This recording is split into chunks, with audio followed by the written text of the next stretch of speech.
November 8th, 1942. 0700 hours. 8 miles off Fidala, French Morocco.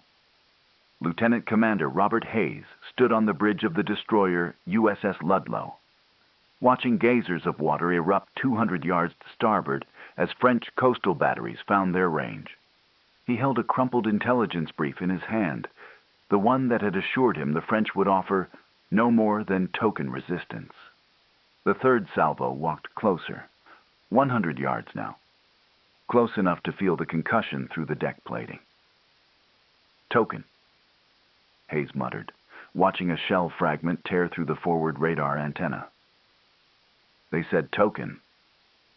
What Lieutenant Commander Hayes didn't know, as he ordered his gun crews to return fire, was that every assumption underlying Operation Torch, every calculation about French cooperation, every estimate of how quickly Morocco would fall, was about to be proven catastrophically wrong by men who had no choice but to defend a port they no longer believed in.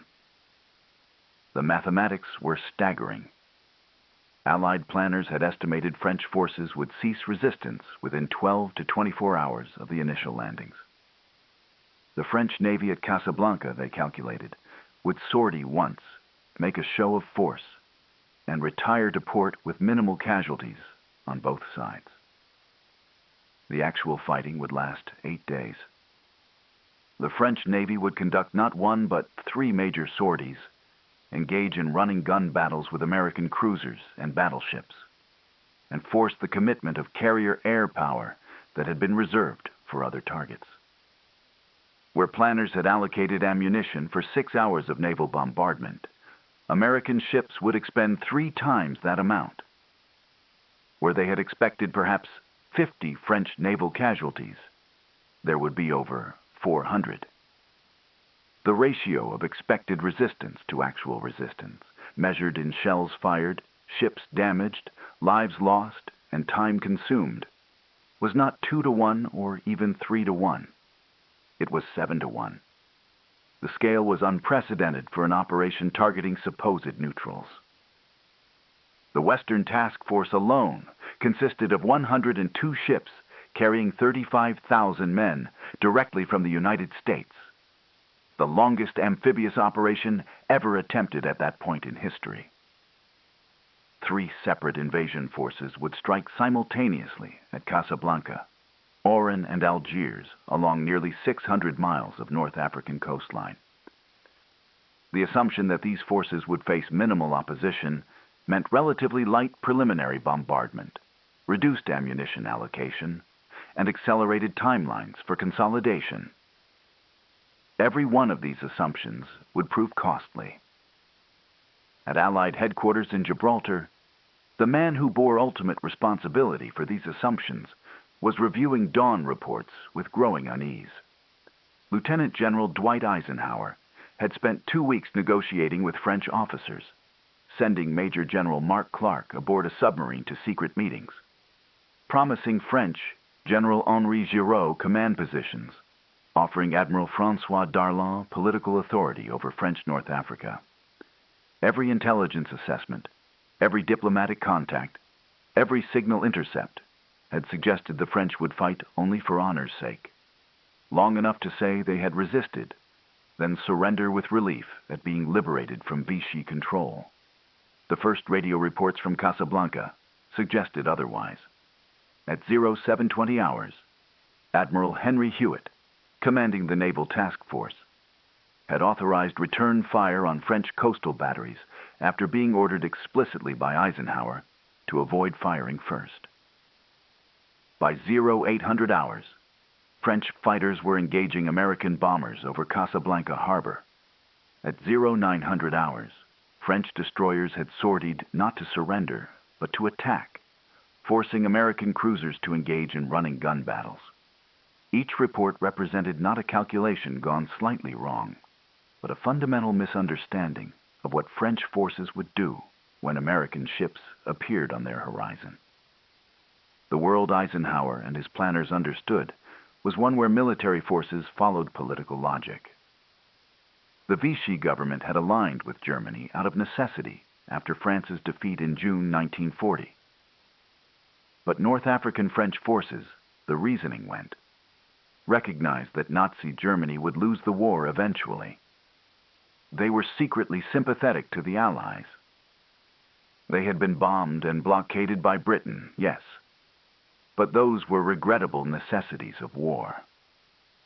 When offered the chance to join the Allied side with honor intact, with their commands preserved, with political authority granted to French leaders rather than imposed by London or Washington, they would welcome American forces as the liberators they were.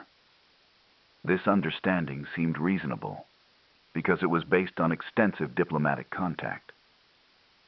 General Giraud, who had escaped from German captivity and was now positioned as the French leader who could command loyalty in North Africa, had been consulted. Admiral Darlan, the most powerful Vichy official in the region, whose presence in Algiers on November 8th was supposedly coincidental, but was actually tracked by Allied intelligence, was being offered terms that would preserve his authority. French General Antoine Bétuart had already agreed to support the landings and had attempted a coup the night before the invasion to seize key positions and neutralize resistance. The assumption seemed reasonable because French forces in North Africa were isolated from metropolitan France, dependent on supplies that came either from America or through Allied-controlled sea lanes. They had 125,000 troops, formidable in number, but equipped with obsolescent weapons and facing supply shortages. Their air forces were limited. Their best ships had been sunk or captured by the British or bottled up in ports under British observation. These were not forces positioned to conduct sustained operations against a major Allied invasion. Most importantly, the assumption seemed reasonable because Allied planners believed French officers would recognize military reality. The United States was now fully mobilized for war, producing ships and aircraft and weapons at rates that exceeded all of Germany's production combined. Britain controlled the seas. The Wehrmacht was stuck in Russia in what was clearly becoming a war of attrition it could not win. Any French officer with strategic vision could see that Germany would lose, and that North Africa would eventually be liberated by Allied forces. Fighting the liberators made no military sense. What these calculations missed was something simpler and more powerful than strategic logic. They missed what a man felt when he watched foreign warships appear off the coast he was sworn to defend. Regardless of what politicians in Vichy or diplomats in Gibraltar had promised might happen. They missed what sailors felt manning the guns of a ship that flew the flag they had served under their entire careers. They missed the weight of an oath and the impossibility of simply setting down weapons when those weapons had never been defeated in battle, only set aside in an armistice signed by politicians hundreds of miles away. The first revelation came not from Casablanca, but from Safi, 140 miles to the south, where the southern group of the Western Task Force was landing the 47th Infantry Regiment. Captain James Langston, commanding the destroyer USS Bernadou, was approaching Safi Harbor at 04:57 hours when searchlights suddenly illuminated his ship from the shore. For 10 seconds, nothing happened, and Langston believed the intelligence reports might be right, that the French would watch but not fire. Then the 75mm coastal battery opened fire. The shells were old, some possibly dating to the First World War, and their aim was initially poor. But they kept firing. Langston's ship returned fire with 5-inch guns, and within minutes the coastal battery was silenced, its crews falling back from positions that had become death traps under accurate naval gunfire. What struck Langston as he examined the battery later that morning, after his Marines had secured it, was not that it had fired, but how the French had served their guns. The ammunition was stacked properly. The guns had been maintained despite part shortages. The range cards were updated, and accurate. These men had intended to fight. In the battery command post, Langston found a logbook. The entries were meticulous, recording wind speeds, visibility, temperature, all the data necessary for accurate fire. The final entry, written at 04:45 hours, 12 minutes before the searchlights snapped on, read simply, "Large force observed approaching. All batteries stand ready." Underneath, in different handwriting, someone had added, "Nous faisons notre devoir." We do our duty. The book was signed by Capitaine de Frégate Michel Moreau, who was found dead next to the No. 2 gun, killed by the 3rd American salvo. If they're doing their duty this well at a secondary battery at Safi, Langston told his executive officer as they examined the French positions, what are they doing at Casablanca? The answer arrived at 0704 hours when Lieutenant Commander Hayes aboard USS Ludlow, 8 miles off Fadala, northeast of Casablanca, watched the distinctive splash pattern of 138mm shells begin walking toward his ship. The Point Blondin Coastal Battery had opened fire with 4 guns, and their gunnery was not tentative. Within 6 minutes, Ludlow was hit, a shell penetrating the main deck and exploding in a crew compartment, wounding 11 men and starting a fire that threatened the forward magazine. Hayes ordered his ship to maneuver evasively while returning fire. But what astonished him was the persistence of the French battery. American destroyers USS Wilkes and USS Murphy joined the engagement, concentrating fire on the French positions, and still the battery continued firing.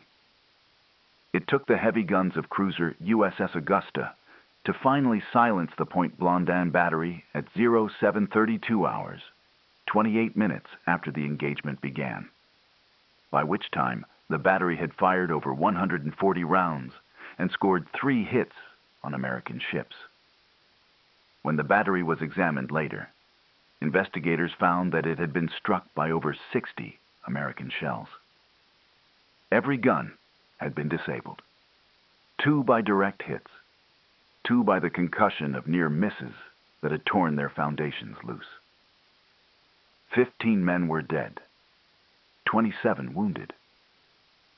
The battery commander, Lieutenant de Vaisseau Paul Mercier, had remained at his post directing fire until a shell fragment severed his left arm. His last order, recorded by a surviving crewman, was to maintain fire even after he was evacuated. "They will not take Casablanca while we can still shoot," Mercier had said, before being carried to the aid station where he would die 3 hours later. The revelation built with each engagement that morning.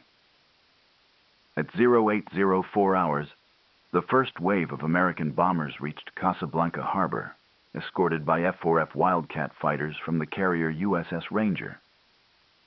French fighters, obsolete Curtiss Hawk 75s left over from pre-war American exports, rose to intercept. The American pilots expected the French to make a token pass and then withdraw. Instead, the French fighters pressed their attacks with determination that bordered on desperation. Lieutenant Junior Grade Thomas Morrison, flying a Wildcat from Ranger, watched a French fighter make 3 passes at an American bomber formation, despite losing half its tail assembly to American defensive fire during the second pass. The French pilot, later identified as Sous-Lieutenant Henri Daillère, managed to damage 2 bombers before his aircraft finally broke apart and fell into the sea. He had to know he was going down, Morrison testified after the war. His plane was streaming fuel and pieces were coming off it. But he kept coming back for another run. That's not token resistance. That's a man who believes he's defending his country. 7 French fighters were shot down that morning.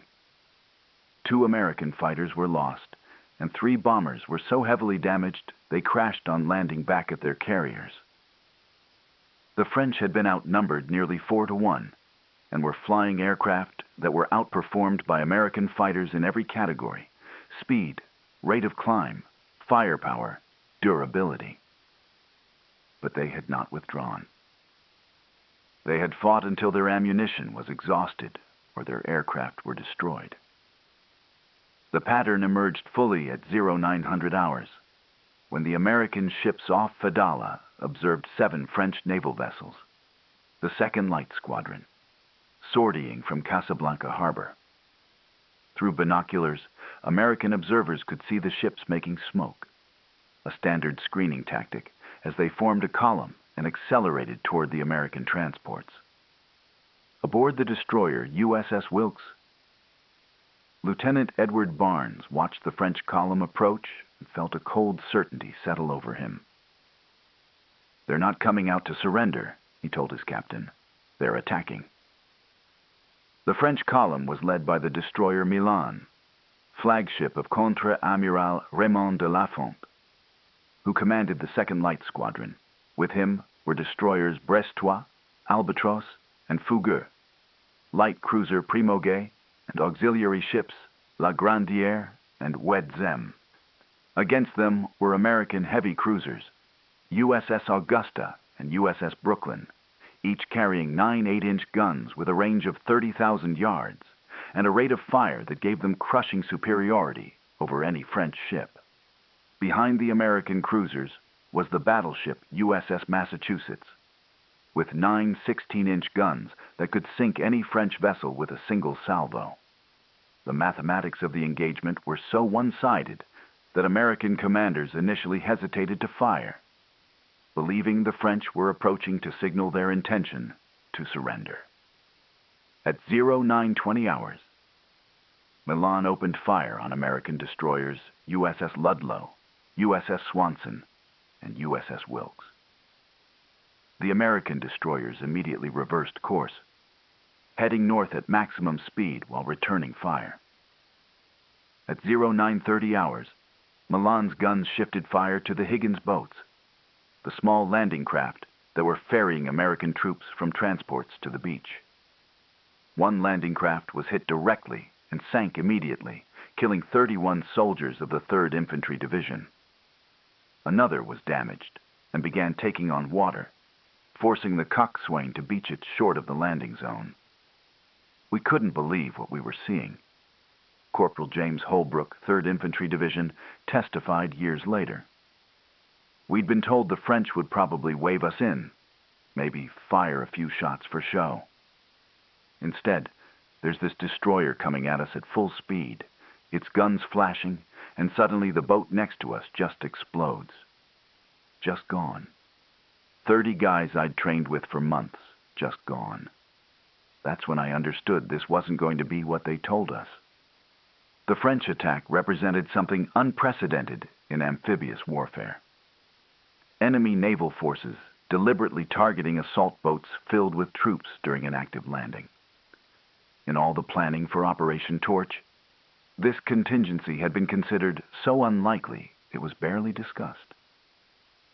The assumption was that French ships, if they sortied at all, would engage American warships in what amounted to a formalized duel, a way of preserving honor before inevitable surrender. The idea that French destroyers would maneuver through a fleet of larger American warships to attack virtually defenseless landing craft suggested a level of determination that shattered every assumption about what this operation would be. At 0940 hours, Milan spotted the American heavy cruisers Augusta and Brooklyn, turned to engage them, then quickly reversed course when outgunned, attempting to lure the American cruisers closer to the coastal batteries at El Hank. The American cruisers did not follow, but they did open fire at 0943 hours. For the next 2 hours, the French squadron would be engaged in a running battle with American cruisers, destroyers, and carrier aircraft, maneuvering through a storm of fire that should have sunk every ship within minutes. The scale became clear through simple mathematics that Lieutenant Commander Richard Harper, gunnery officer aboard USS Brooklyn, calculated during the battle and recorded in his log afterward. French light cruiser Primogay displaced 7,100 tons and carried 8 5.5-inch guns. USS Brooklyn displaced 9,700 tons and mounted 15 6-inch guns, each gun firing every 6 seconds with shells nearly twice the weight of French shells. In a straight gunnery exchange, Brooklyn could deliver 4 times the weight of fire Primo Gay could deliver. But the battle was not just Brooklyn against Primo Gay. USS Augusta, with 9 8-inch guns, was also engaged, as were 4 American destroyers with 5-inch guns. In the air, F-4F Wildcat fighters and SBD Dauntless dive bombers from USS Ranger were making repeated strafing and bombing runs. Against this concentration of firepower, 7 French ships were maneuvering, returning fire, and maintaining formation for over 2 hours. By every calculation, Harper wrote in his log, the French squadron should have been destroyed in the first 15 minutes. But they kept fighting. They kept maneuvering. They kept returning fire even as their ships were being torn apart. At 11:15 hours, USS Brooklyn scored a hit on Primo Gay, causing what observers described as minor damage. 5 minutes later, Brooklyn hit Primo Gay 3 more times.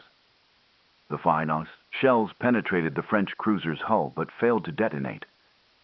American ordnance experiencing one of the persistent problems with armor-piercing shells that would plague the Navy throughout the war.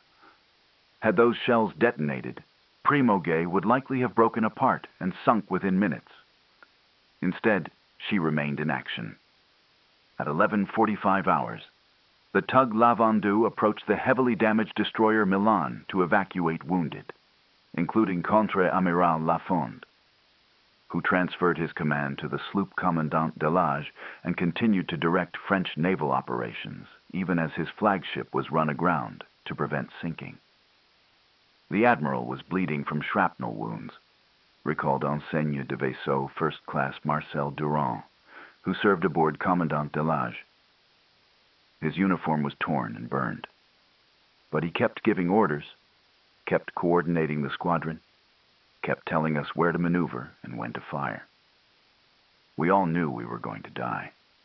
The Americans had so many ships, so many planes. But the admiral was not giving up, so we were not giving up. At 11:57 hours, a shell from Primo Gay struck USS Massachusetts, the only hit scored by French forces on an American battleship during the entire North African campaign. The shell caused only minor damage, the French 5.5-inch round unable to penetrate the American battleship's armor. But the symbolism was significant. Primo Gay was already heavily damaged, taking on water, with 2 of her 8 guns out of action. Yet she had maneuvered into position and fired at a target that outweighed her 2-to-1, and whose single salvo could obliterate her. And she had scored a hit. The American observation that French naval resistance was becoming ineffective came at 12:02 hours, when USS Massachusetts ceased fire to conserve ammunition in case the battleship Richelieu, known to be somewhere in West African waters, appeared. But becoming ineffective did not mean surrendering. Primo Gay and Albatross, both heavily damaged and taking on water, continued trying to return to Casablanca Harbor. Between 1500 and 1600 hours, the sloop Commandant Delage made repeated attempts to rescue French sailors in the water despite being strafed by American aircraft on several occasions. At 16:05 hours, when American ships finally withdrew, Primo Gay and Albatross were run aground to prevent sinking, their crews having fought for more than 6 hours without respite. The statistics compiled afterward were staggering. During the naval engagement on November 8th alone, French forces fired over 4,000 shells at American ships, scoring 14 hits. American forces fired over 11,000 shells and launched 173 aircraft sorties against French naval targets. The French lost 1 light cruiser beached, 3 destroyers beached, 1 destroyer sunk by aerial attack, one submarine sunk in harbor and suffered over 200 naval casualties. American forces lost 1 destroyer damaged significantly, 5 destroyers damaged moderately, and suffered 43 naval casualties during the engagement. But the ratio of casualties to determination was not what Allied planners had calculated. Losses of 10 to 1 or even 20 to 1 might force a rational military force to surrender. The French fought until their ships literally could not remain afloat, then ran them aground and continued trying to fight. This was not token resistance. This was not a people waiting to be liberated. This was a force that believed, however tragically and however contrary to strategic logic, that they were defending their country against invasion. The second revelation came on November 10th, when Lieutenant Commander Hayes, whose destroyer Ludlow had been hit on the first day, watched in disbelief as French ships sortied again from Casablanca. 3 ships, Commandant de Lage, La Gracieuse, and La Servanaise, emerged from the harbor at 11:10 hours not to surrender, but to conduct shore bombardment against American troops advancing on Casablanca from Fedala. "We thought they were done," Hayes recorded in his diary. "We thought after what happened on the 8th, there was no way they'd come out again. But there they were, guns firing, maneuvering like they had a chance." USS Augusta and destroyers, USS Edison and USS Tillman responded, forcing the French ships back into the harbor.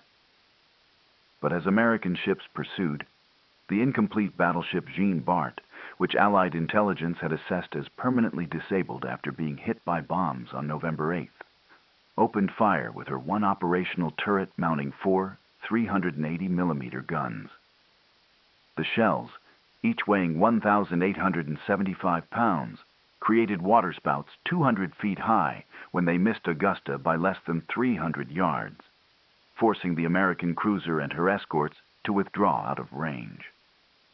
Captain Gordon Hutchins, commanding USS Augusta, later described his reaction. "We had been told Jean Bart was knocked out. We had reports of bombs hitting her. We had spotter aircraft that had confirmed she was listing and taking on water. But there she was, firing at us with main battery. And those were not warning shots.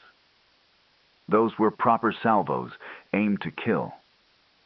I remember thinking, what else are we wrong about? What else have they got that we think is destroyed? The answer came at 1600 hours, when dive bombers from USS Ranger finally put Jean Bart out of action permanently, hitting her with 2 1,000-pound bombs that caused catastrophic flooding.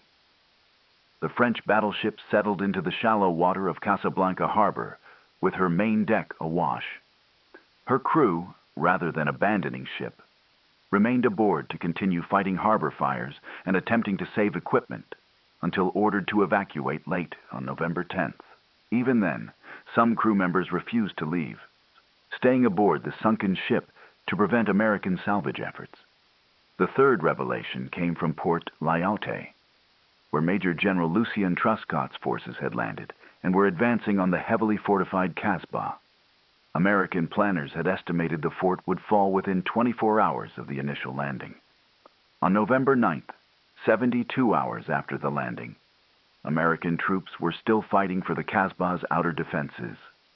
Lieutenant James Morrison, commanding a rifle company of the 60th Infantry Regiment, recorded his experience attacking the Casbah in a letter to his wife written 2 weeks later. "They told us in the briefing that the French would fire a few shots and then quit, that we should be prepared to accept their surrender with courtesy and respect. I lost 32 men taking 1 pillbox. 32. The French inside had 1 machine gun and probably 100 rounds of ammunition. They could see we had tanks, artillery, air support, hundreds of infantry. They could see they had no chance.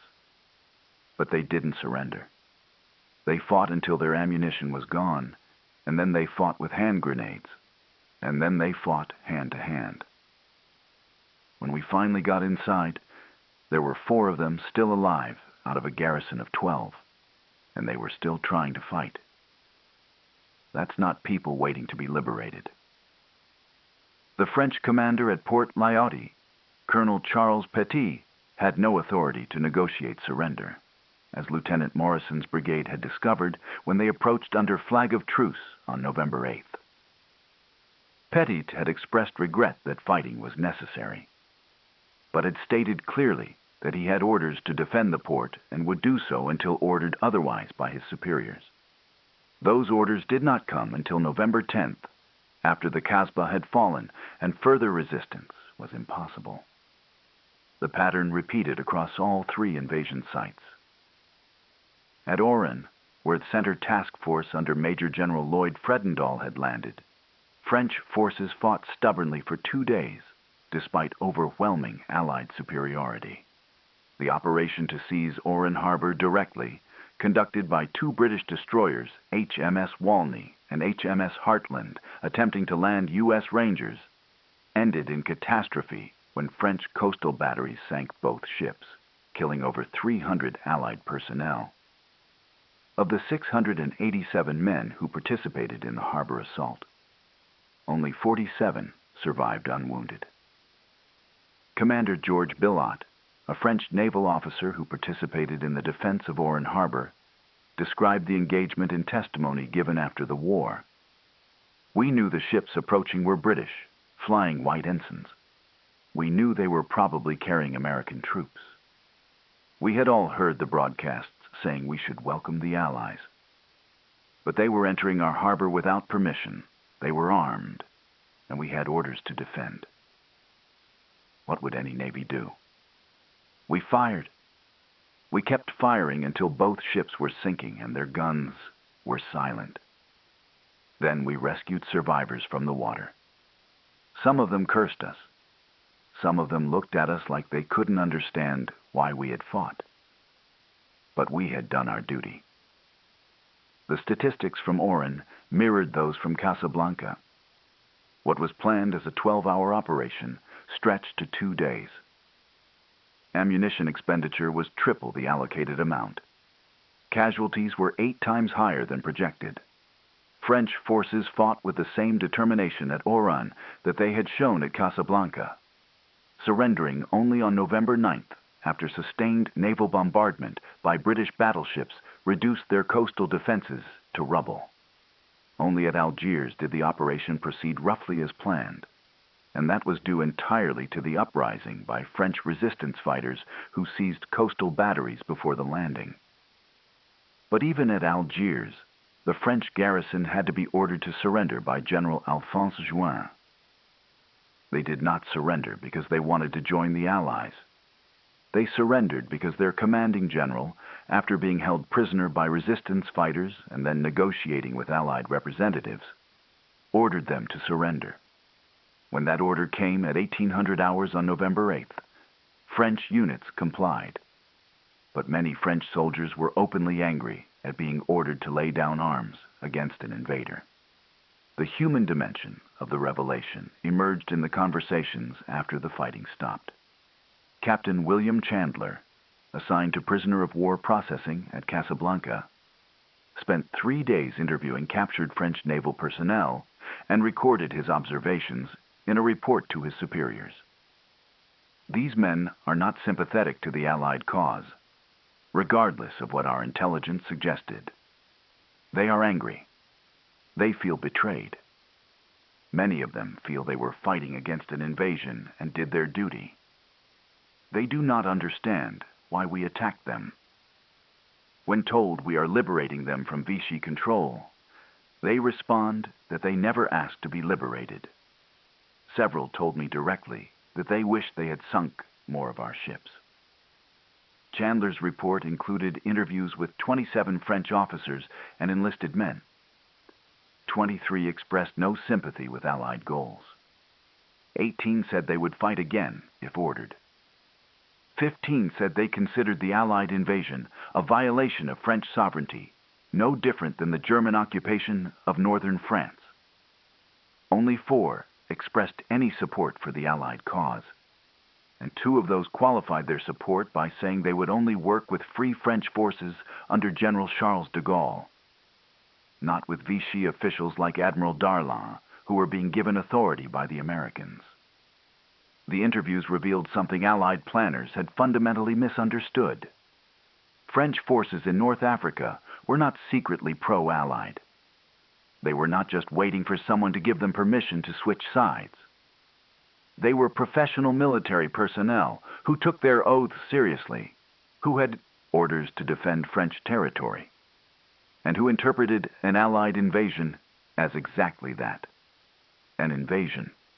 The fact that the invasion was conducted by America and Britain rather than Germany and Italy did not change the fundamental nature of the act in their eyes. Sous-Lieutenant Pierre Marchand, who had commanded a gun crew aboard the destroyer Albatross during the November 8th engagement, expressed this view directly in his interview with Captain Chandler. "You keep saying you came to liberate us, but we did not ask to be liberated. You came with warships and aircraft and soldiers to invade French territory. You fired on French positions. You killed French soldiers and sailors. You sank French ships. And then you tell us we should be grateful? How would America respond if a foreign power appeared off New York with a fleet and said they were liberating you from your government? Would you welcome them, or would you fight?" The psychological transformation for American commanders came in stages. First was denial, the insistence that this was temporary resistance that would collapse once French forces understood Allied intentions. That belief persisted through November 8th and into November 9th. The second stage was confusion, the attempts to reconcile the intelligence assessment of minimal resistance with the reality of sustained French combat operations. That dominated November 9th and 10th. The third stage was anger, particularly directed at intelligence services that had gotten the assessment so catastrophically wrong. By November 10th, when Lieutenant Commander Hayes reviewed casualty reports and damage assessments aboard USS Ludlow, he had reached the stage of bitter acceptance. His ship had been hit twice, requiring several weeks of repair. 11 of his crew were wounded. He had watched American landing craft sunk by French destroyers, American aircraft shot down by French fighters, American cruisers forced to retreat by French battleship fire. And all of this against an opponent who was supposed to offer only token resistance. Hayes recorded his thoughts in his personal journal. "Everything they told us was wrong. Not slightly wrong. Not wrong in degree, but right in general principle. Completely, fundamentally, catastrophically wrong. The French were not secretly pro-Allied. They were not waiting to be liberated. They were defending their country against what they perceived as an invasion, and they fought with skill and determination and courage. We had to shoot our way into Morocco. We had to sink their fleet. We had to bomb their positions into rubble. And even then, they only surrendered because their ammunition was exhausted and their ships were at the bottom of the harbor. If someone had told me a week ago that it would take 8 days and 3 major naval engagements to secure Casablanca against French forces equipped with obsolete weapons and no air cover, I would have thought they were insane. But that's what happened. The recognition of implications came through a series of reports that reached Eisenhower's headquarters in Gibraltar during November 9th and 10th. Each report represented another data point contradicting the fundamental assumption underlying Operation Torch. French forces had not welcomed the Allies. French casualties were not minimal. American ammunition expenditure was 3 times projections. Ship damage required repair facilities that were not available in theater. The timeline for consolidating North Africa and moving against Tunisia was already compromised because forces that were supposed to be advancing east were still fighting to secure the landing sites. Major General George Patton, commanding the Western Task Force, sent a terse message to Eisenhower on November 10th.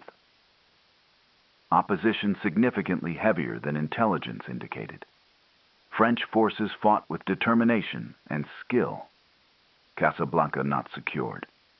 Recommend revise assumptions for future operations. The broader context emerged through documents captured after French forces surrendered. Among the papers recovered from French headquarters in Casablanca was a series of orders issued by Admiral François Michelier, commanding French naval forces in Morocco, on November 7th and 8th. The orders were explicit. Defend all French territory against any invasion. Fire on any unidentified naval forces approaching French territorial waters. Defend the honor of the French flag. The orders made no distinction between German forces and Allied forces. An invasion was an invasion. Also captured were personal letters written by French officers in the days leading up to November 8th. Lieutenant de Vaisseau Jean Moreau, who commanded a gun battery at El Hunk, had written to his wife on November 7th. We hear rumors that something is happening. Some say the Americans are coming. Some say they want to occupy Morocco. I do not know what to believe. But I know my duty. If foreign ships appear, I will defend this coast. That is what I was trained to do. That is what I swore to do. Whatever happens, I will do my duty. Moreau was killed on November 8th, defending his battery. His letter was found in his quarters and forwarded to his wife by American authorities after Casablanca fell. She replied in a letter that was intercepted by American censors and copied for intelligence files. My husband died doing his duty, as he said he would. You tell me he died defending French territory against an Allied invasion, and that this was somehow wrong because you were liberating us. But you did not ask our permission to invade. You did not ask my husband's permission to fire on his battery. You simply came with your ships and your planes, demanded we surrender. And you wonder why we fought. The statistics compiled by Allied intelligence after the operation revealed the scale of the miscalculation. Total Allied casualties for Operation Torch were 2,561, killed and wounded. Of these, 1,746 were casualties incurred fighting French forces. German and Italian forces, who began arriving in Tunisia on November 9th and would be the primary opponents for the next 6 months, accounted for only 815 casualties during the initial Operation Torch period. Allied forces had suffered more than twice as many casualties fighting the French, who were supposed to offer token resistance, than fighting actual Axis forces during the first week of the North African campaign. American ammunition expenditure against French forces was 11,000 tons. Ship damage included 1 destroyer sunk, 4 destroyers heavily damaged, 6 destroyers moderately damaged, and 2 cruisers lightly damaged, all from engagement with French naval and coastal forces. Aircraft losses included 23 planes destroyed and 39 damaged in combat with French forces. French losses were proportionally much higher. Over 400 French military personnel were killed during Operation Torch, with another 700 wounded. 12 ships were sunk or scuttled. 15 aircraft were destroyed. Coastal fortifications at Casablanca, Oran, and several smaller ports were reduced to rubble. But these losses were incurred while fighting, not while surrendering. French forces had not collapsed at the first sign of Allied power. They had forced the Allies to fight for every objective, to expend enormous quantities of ammunition, to commit air power that had been reserved for other targets, and most importantly, to revise every assumption about what French forces would do if given the choice between resistance and cooperation. The transformation in Allied understanding reached completion with the armistice signed on November 9th. Admiral François Darlan, whose presence in Algiers had been considered a stroke of luck, because he could order all French forces in North Africa to cease fighting, did sign such an order on November 9th. But the order was not enthusiastically obeyed. Many French units ceased fighting because their ammunition was exhausted or their positions were untenable, not because they wanted to join the Allied cause. French naval forces that were still operational, including submarines. Many chose to escape to Dakar rather than remain in ports now controlled by the Allies. General Alphonse Juin, who surrendered Algiers, later described his decision in testimony given to French authorities after the liberation. "I surrendered because continuing to fight would have resulted in the complete destruction of Algiers and massive civilian casualties. Not because I wanted to surrender, not because I believed the Allied invasion was just, but because I had no choice.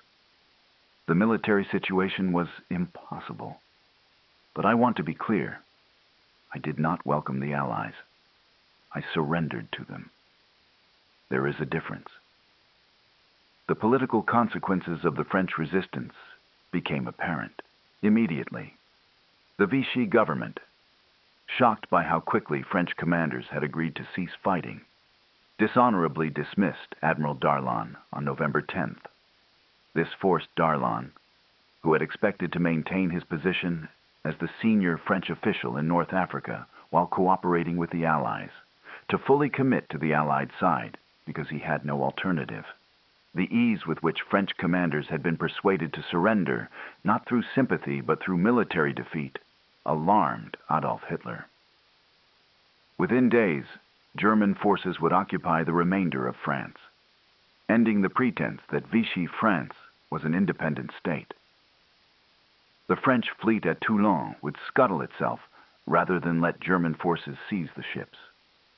The final irony emerged through a document discovered in Eisenhower's papers after the war. It was an intelligence assessment dated October 22, 1942, 17 days before Operation Torch began. The assessment, based on diplomatic contacts and signal intelligence, concluded that French forces in North Africa would offer no more than token resistance lasting 12 to 24 hours. Because French officers understand the strategic reality and recognize that cooperation with Allied forces is in France's best interest. The assessment was wrong in every particular. French forces fought for 8 days. They did not understand or accept Allied strategic logic. They did not believe cooperation was in France's best interest. They believed defending French territory against invasion was their duty, regardless of who was invading. The intelligence failure represented not simply a miscalculation of French capabilities, though those were underestimated, but a fundamental misunderstanding of French motivations, psychology, and honor. Captain Richard Brooks, who served on Eisenhower's intelligence staff, later reflected on the failure in an oral history interview conducted in 1963. "We thought we understood the French because we had talked to some French officers who said they would cooperate. We thought we understood their strategic situation because we could see they were isolated and undersupplied. We thought we understood their psychology because we assumed they wanted to be on the winning side. We were wrong about everything. We didn't understand that for professional military personnel, orders and duty and honor matter more than strategic calculations. We didn't understand that telling someone you're liberating them doesn't make it true if they don't want to be liberated. We had to learn those lessons the hard way, and men died because we didn't know them before we landed." The transformation that Lieutenant Commander Hayes underwent between November 8th, when he read the intelligence brief promising token resistance, and November 11th, when Casablanca finally surrendered, represented in microcosm the transformation of Allied understanding about French forces in North Africa. What had seemed obvious, that French officers would welcome liberation from Vichy control, proved to be completely wrong. What had seemed militarily rational, that French forces would recognize the impossibility of their position and surrender quickly, proved to be a misunderstanding of what motivated military professionals. What had seemed like good intelligence, based on diplomatic contacts and strategic analysis, proved to be divorced from the reality of what men would do when foreign warships appeared off their coast. Hayes survived the war and served in the Pacific Theater, participating in several amphibious operations. In a letter written to a historian in 1957, he reflected on Operation Torch. Every amphibious operation I participated in after North Africa was planned more carefully, with less assumptions and more hard data about what we would face. We never again assumed that political arrangements made at high levels would translate into easy surrender on the ground. We never again assumed that strategic logic would override professional duty. We learned in North Africa that you cannot negotiate away a fight that soldiers believe they must make. The French taught us that lesson. It cost us over 1,700 casualties to learn it, and it cost them over 400 killed and 700 wounded to teach it. But we learned it. I just wish we had learned it before we landed, instead of after. The broader historical lesson emerged over time, as historians examined Operation Torch and its implications. The operation was ultimately successful. North Africa was secured as a base for the invasion of Sicily and then Italy. The strategic goal was achieved, but the assumptions underlying the operation proved catastrophically wrong, and those assumptions reflected a persistent failure of political and military planners to understand the difference between strategic logic and human motivation. French forces in North Africa in November 1942 were isolated, undersupplied, aligned with a government that had allied with Germany, facing an invasion by powers that would obviously win the war eventually. By any strategic calculation, they should have surrendered immediately or fought only long enough to preserve honor before laying down arms. But strategic calculation is not the only factor that determines human behavior. Duty, honor, professional pride, the weight of an oath, loyalty to comrades, the simple human impulse to defend what you believe is yours.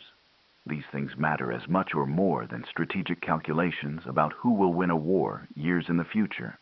Allied planners assumed that because they were morally right to oppose Nazi Germany, because they were strategically destined to win, because they had made political arrangements with some French officers, French forces would welcome invasion as liberation. They learned that moral certainty does not translate into military reality, that strategic inevitability does not make present resistance irrational, and that political arrangements made by some officers do not bind all soldiers to surrender without fighting. The intelligence brief that Lieutenant Commander Hayes held on the morning of November 8th, promising token resistance lasting no more than 12 to 24 hours, was not simply inaccurate. It represented a failure of imagination, an inability to understand that other people might see the same situation completely differently, might have different priorities and values, might choose to fight even when fighting seemed strategically pointless. The 8 days of combat that followed, the 1,700 Allied casualties, the 400 French dead, all flowed from that failure of imagination. In the Musée de la Marine in Paris, there is an exhibit about the French Navy during World War II. Among the artifacts is a flag from the destroyer Milan, the ship that led the French sortie against American forces on November 8th. The flag is torn and burned and stained with salt water and blood. Next to it is a placard with a quote from Contre-Amiral Raymond de la Fond, who commanded the sortie. "We were told we would be liberated. Instead, we were invaded. History will judge whether our resistance was justified. But we did our duty as we understood it, and we did it with honor." A visitor, reading the placard, might ask the guide. But didn't they understand they would lose? Didn't they know the Americans would win? And the guide, if knowledgeable, might answer. They knew they would probably lose that battle. But they also knew what they were sworn to defend. Sometimes knowing you will lose doesn't change what you believe you must do. The Americans learned that lesson in November 1942. It cost over 2,000 casualties on both sides to teach it. But history, when it judges these events, might remember that men on both sides did what they believed was their duty, even when strategic logic said they should do otherwise. The flag from Milan, which flew as that destroyer attacked American cruisers and landing craft, knowing it would be destroyed, knowing the fight was hopeless, but doing it anyway because that was what duty required, remains on display. It stands as a monument not to strategic wisdom, but to something both more and less rational. The human capacity to fight for what we believe must be defended, regardless of whether fighting makes strategic sense. The Americans who landed in North Africa in November 1942 expected token resistance from people who would welcome liberation. They learned instead that duty and honor and professional pride do not yield to strategic calculations, that telling someone you are liberating them does not make it true. And that assumption, no matter how logical it seems, is not a substitute for understanding what other people actually believe and will actually do. The mathematics of assumption, measured in 1,700 casualties against forces that should have offered token resistance, remain as testimony to what happens when political and strategic logic confronts human reality.